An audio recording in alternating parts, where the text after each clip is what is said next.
Hello Dwayne, it's Gary. Just a quick little demonstration about all the bits I'm about to send you for the Bazzaz unit.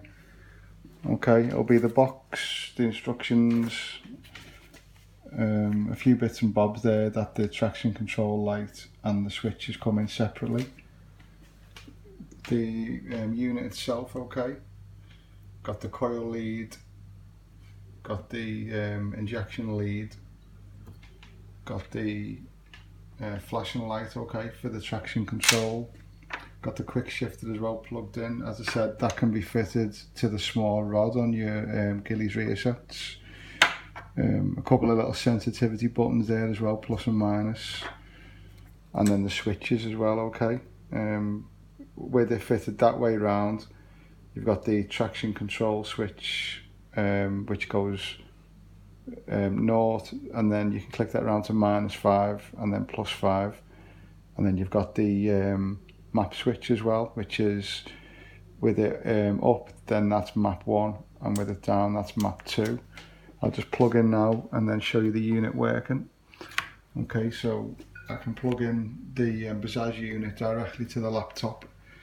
I've got the software pre-installed there, Bazzaz. Well, sorry, from the Bazzaz website. Okay, just give that a minute and then that'll power up now and then speak to the Bazzaz unit itself, okay? Okay, so we're in now. So first of all, you can see there that you can go through settings for fuel map, quick shifter, or for traction control, okay? So for the fuel map, first of all, if you can see down here, we've got map 1. Okay, so I just need to scroll down a bit. So we've got it now on map 1, which is the switch in the upright position, and then you can see that's OTC map for my 2006 plate. If I click the switch downwards, okay, then that changes now. So we've got map 2, and then that's the standard one that's come out of factory for the 04 and for the 05 model, okay.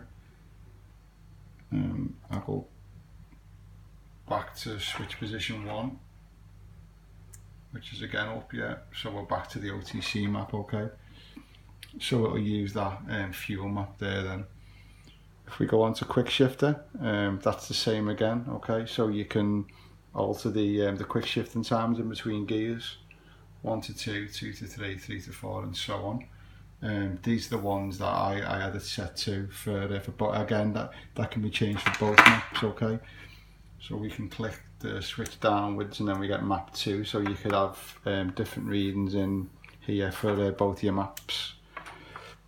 And then for traction control's base settings 5, okay, across all of this, and a cut level of 7.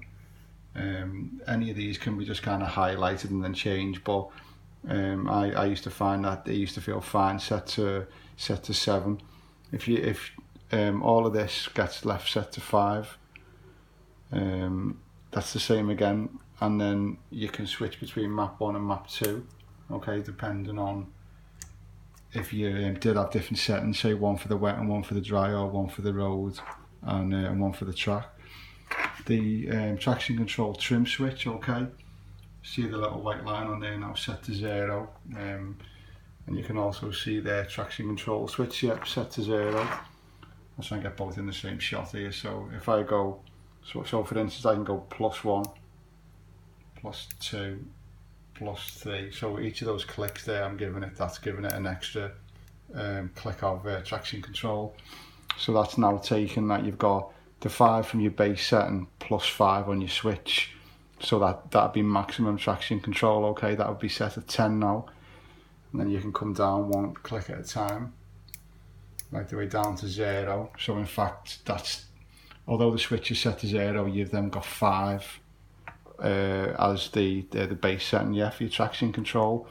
If that's still a bit too sensitive for you, then you can come down -1, -2, -3, -4, right the way down to -5, and then off.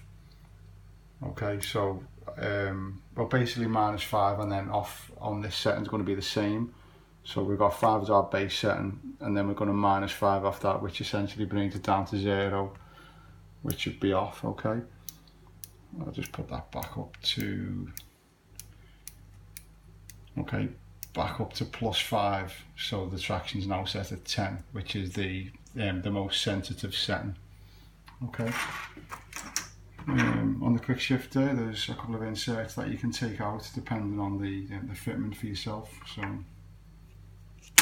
okay, yeah, there's one on the top and the bottom of that, and again the sensitivity box. I had the main unit under my back seat, the coil wiring coming down the left hand side of the bike.